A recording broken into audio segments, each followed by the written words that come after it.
பைக்ல வேகமா போனாலும் மெதுவா போனாலும் ஒரே மாதிரி மைலேஜ் கிடைக்குமோ கிடைக்காதோ. ஆனா அல்ட்ரா டியூரா ஃபிளேம்ல அதிக வெப்பத்துல சமைச்சாலும் எத்தனை பர்னர்ல சமைச்சாலும் 70% எரிவாயு சேமிக்கும். வேகமாவும் சமைக்கலாம், காசு மிச்சம். Ultra டியூரா flame. தமிழக பாரதிய ஜனதா முன்னாள் தலைவர் அண்ணாமலையின் அறிக்கை. நாடு முழுதும் பல பகுதிகளில் வாக்காளர் சிறப்பு தீவிர திருத்த பணி நடந்துள்ளது. இதில் முதல்வர் ஸ்டாலின் காட்டும் பயங்கரமான இரட்டை நிலைப்பாடுகளும் சதித்திட்டம் என்ற அவரின் அனுமானமும் அவருக்கு புரிதல் இல்லை என்பதை காட்டுகிறது. இது முதல் முறை அல்ல. இதற்கு முன் நாட்டின் பல பகுதிகளில் 13 முறை வாக்காளர்கள் பட்டியல்களில் திருத்தங்கள் நடந்தது. பீகாரில் ஒரு குறிப்பிட்ட பிரிவினரின் வாக்காளர் பட்டியல் நீக்கம் குறித்து தேஜஸ்வி யாதவின் கற்பனையை ஸ்டாலின் நம்ப வேண்டாம். தேஜஸ்வி தன் பெயர் வாக்காளர் பட்டியலில் இருந்து நீக்கப்பட்டதாக கூறினார். அவரது போட்டோவுடன் பெயர் பட்டியலில் இருந்தது.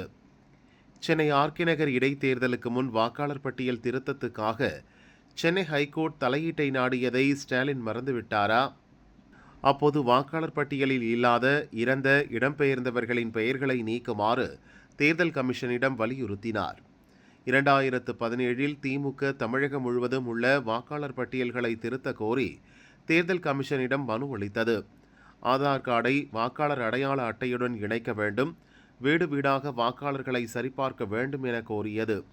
ஜனநாயகத்தின் புனிதம் வாக்காளர் பட்டியலின் நேர்மையை சார்ந்துள்ளது என அண்ணாமலை கூறியுள்ளார்.